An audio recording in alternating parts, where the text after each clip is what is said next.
What's up, guys? Welcome back to another video. What are we getting ourselves into today? We are going to be replacing a slave cylinder and gonna be upgrading and replacing our brake lines. Let me show you what it looks like.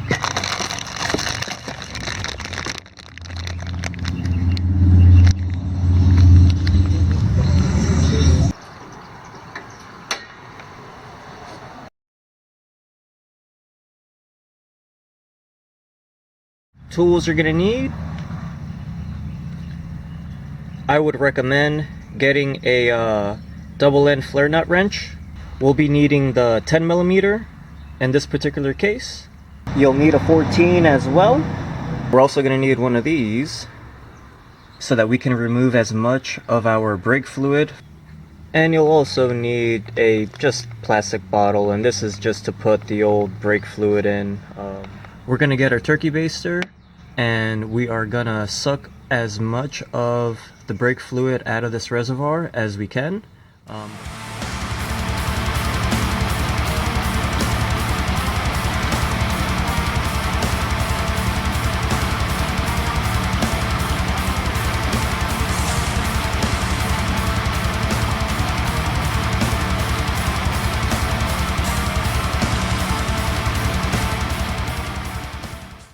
There's still a little bit more fluid in there that we can take out. A little bit of fluid right there. So what we're gonna do in order to get that last bit out, get your needle nose.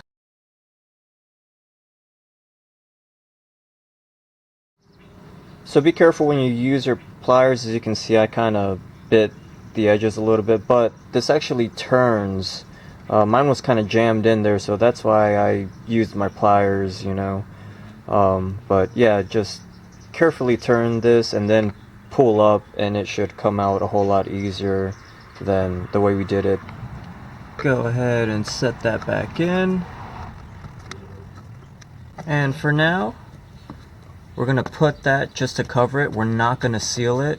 Alright guys, as you can see, I put my 14mm on that banjo bolt. Connects the hard line to the slave cylinder. There will be a little bit of brake spillage there, so make sure you have a rag handy.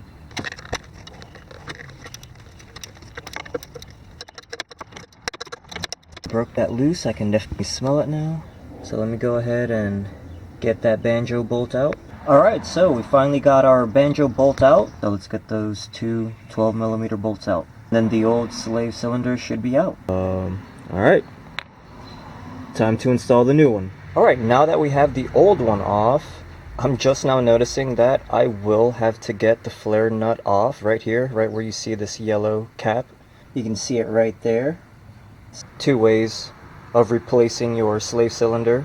You could do it from your flare nut, or you could do it from your banjo bolt. So as you can see, I ended up just using a crescent wrench to hold pretty much where the banjo bolt goes.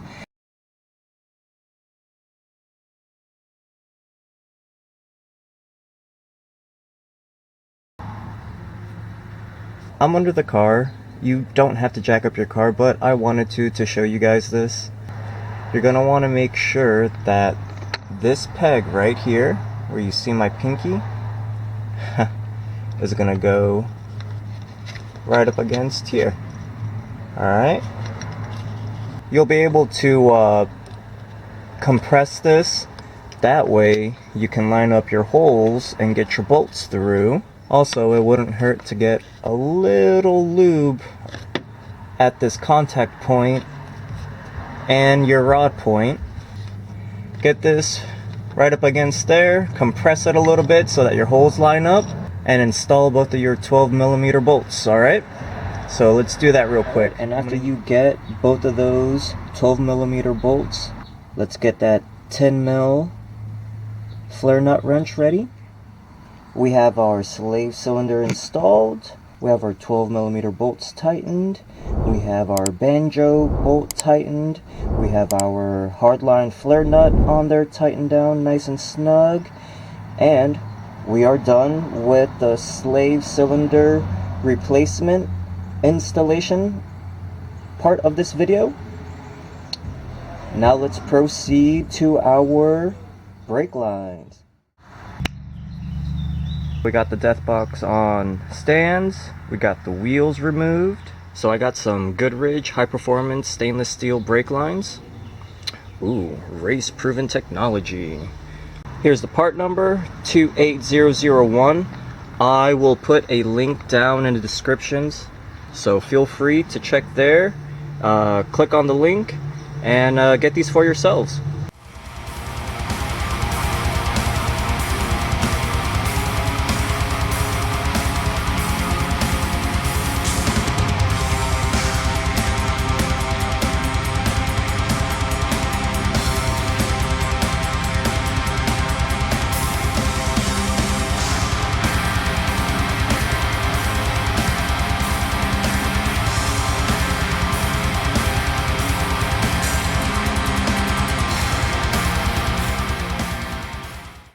Let me go over some of the tools that I am going to use in order to install the Goodrich brake line kit.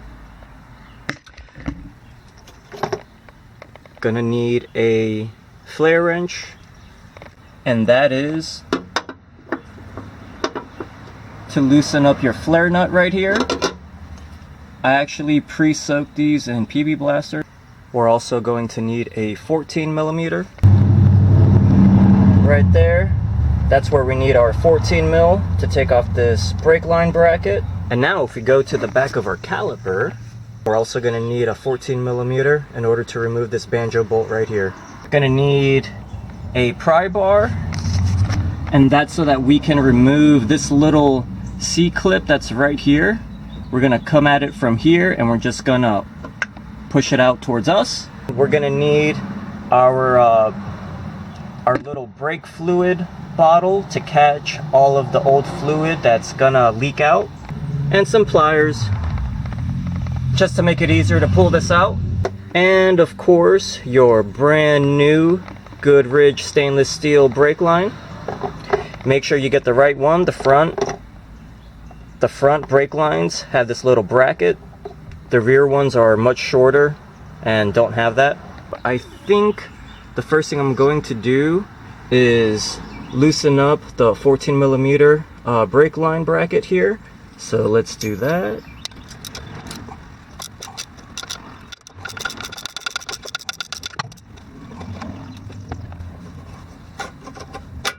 Alright, like so, and just slide it up. Notice how it looks like it kind of went sandwiched in there. So this is going to go like so, and then you're going to bring this and sandwich it right behind, like this. Alright, make sure you get that little clip to hook underneath when we go to install it, but either way. And that's why I wanted to loosen and remove this, so that I could have the brake line kind of free and let gravity do its thing and drain out the old brake fluid as much as we can. We are now going to remove this 14mm banjo bolt. So we are gonna have to use our brake fluid catch can bottle here to catch all the fluid, so have this ready.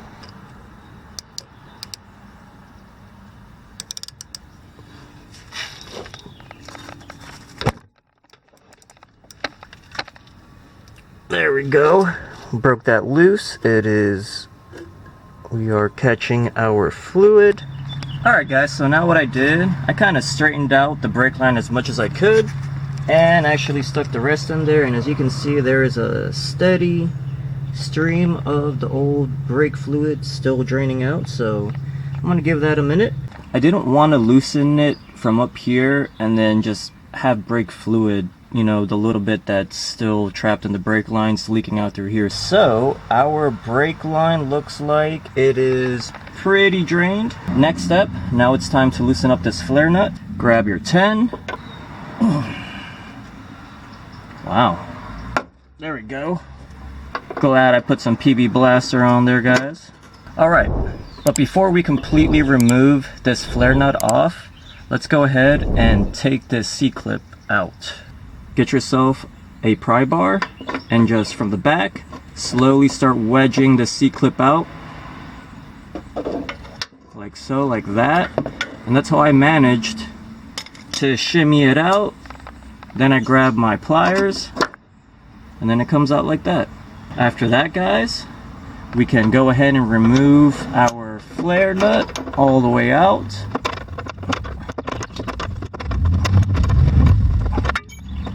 There we go.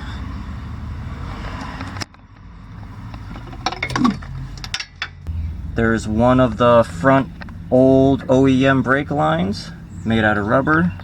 Toyota. Wow. So we got our old OEM Toyota brake line. That one had almost 170,000 miles on it. But I'm gonna clean these threads up a little bit, and I would recommend cleaning up back here as well. Now it's time to install our Goodrich stainless steel brake lines.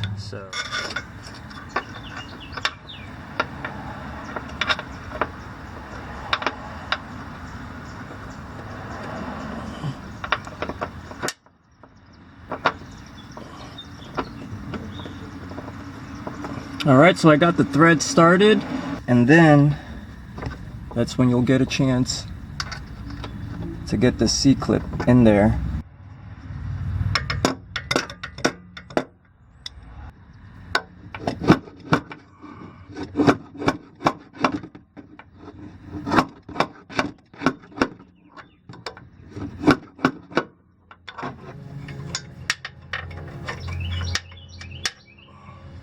Bring it like this.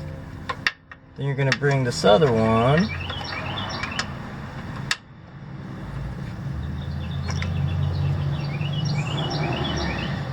Tuck it under here first. All right, like that. You see that? See that little hook right there, guys?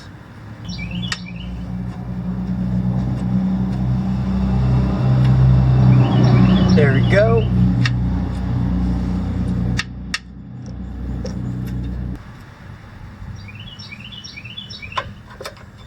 Tying it down with our 14.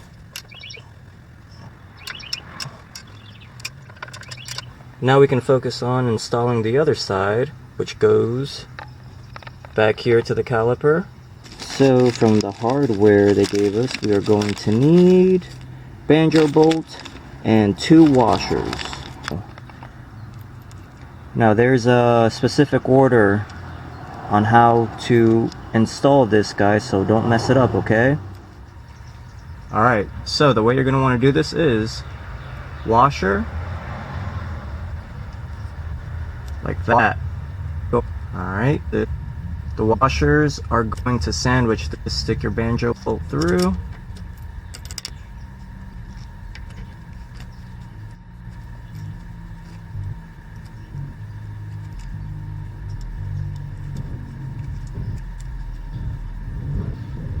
There you go.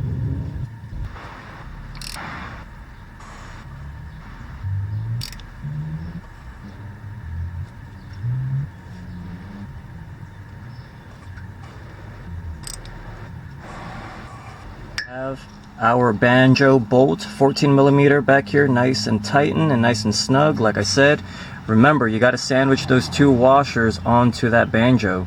Now the only thing we have left to do here is to tighten up our flare nut, so let's go ahead and do that. But everything else looks like it's routed nicely. I actually had this on the other side, but I decided to move this towards the inside because that's how it looks like on the other, so I wanted it to mirror the OEM routing way. So let's go ahead and tighten our flare nut.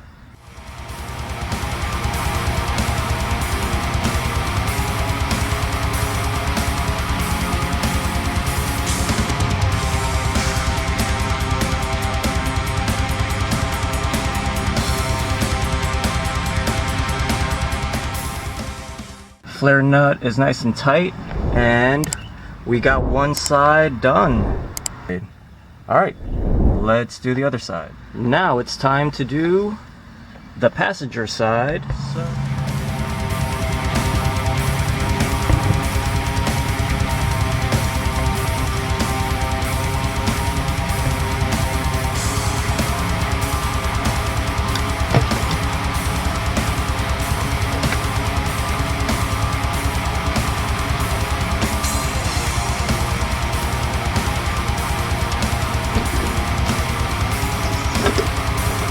Go.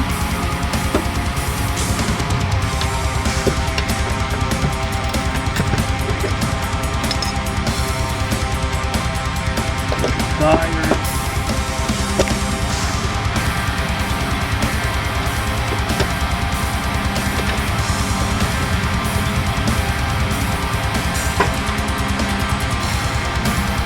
All right, guys, and there is our passenger side brake line. Sweet. All right, got our passenger side Goodrich stainless steel brake line installed. Just double checking, our flare nut is nice and tight, our C-clip is on there nice and secure, our 14mm brake line bracket is on there nice and secure and snug. Our washers are in the right configuration, and our banjo bolt is nice and tightened on there. Well, front steel brake lines are done, guys. Now it is time to move on to the rears.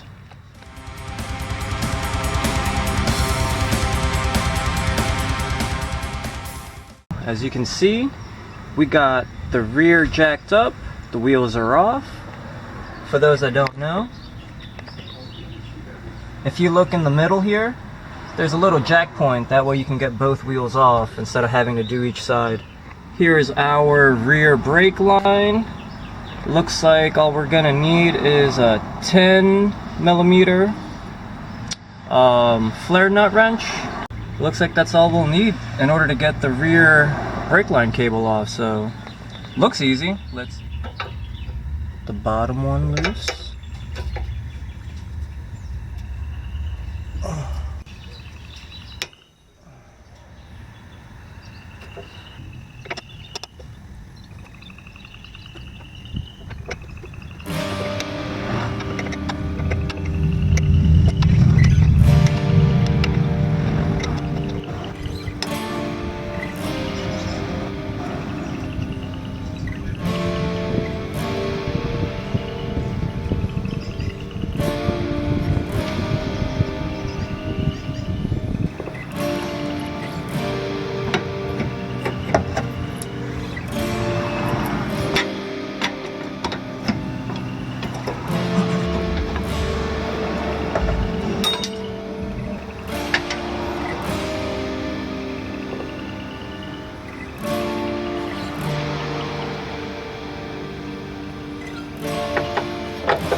Alright guys, well, that's how you install the rear brake line. I'm gonna go ahead and tackle the passenger side, so let's go ahead and do that real quick.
Well, now it's time to bleed the brake system and all the lines.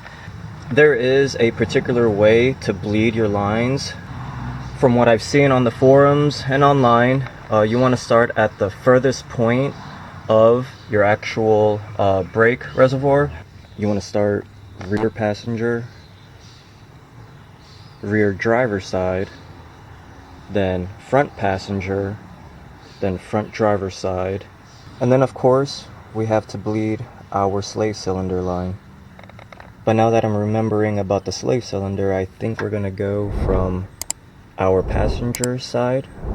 I think we're gonna go from our front passenger to our slave cylinder, and then we'll do our front driver side last. And I'm gonna try and do this by myself, so we're gonna go the old school route.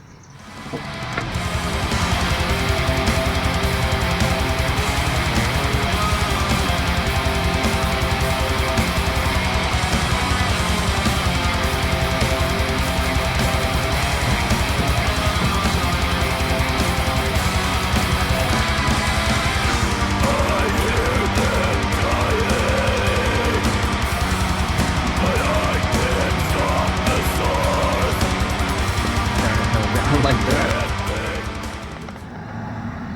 Take some hose, put it on the bleed valve nipple, and now we're gonna crack it open until we don't see any air bubbles. Like so. Alright.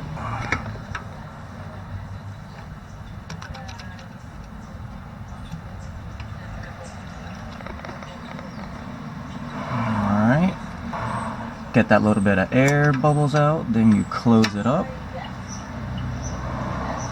and then pump your brakes again.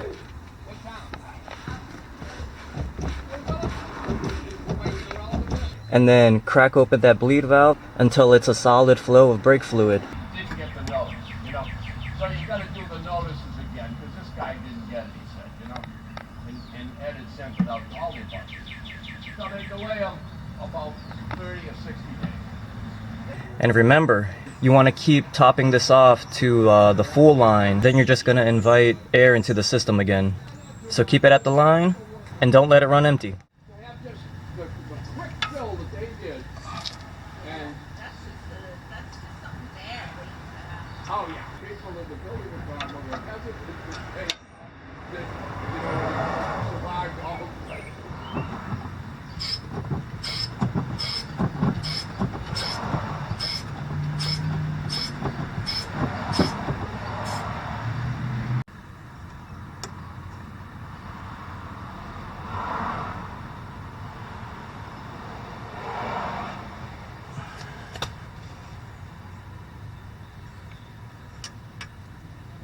So let's go ahead and get our hose right on that bleed valve right there. We have our hose on our bleed valve on our sleigh cylinder. We're all set, and the way we're gonna bleed the clutch is the same way how we did our brakes. We're gonna have to pump it, hold it, put this guy on there to keep it in place, and then we'll crack open that valve to release any built up air bubbles.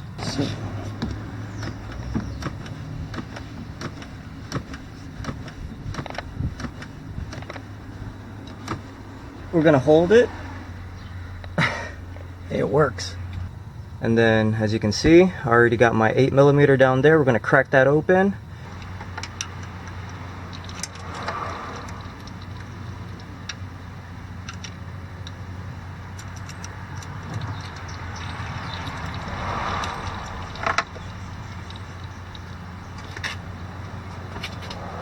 This. Just let it flick back at you. Clutch feels good. And that's how you bleed your sleigh cylinder. Check your brake fluid reservoir and make sure you top it off to the max line right here. I didn't.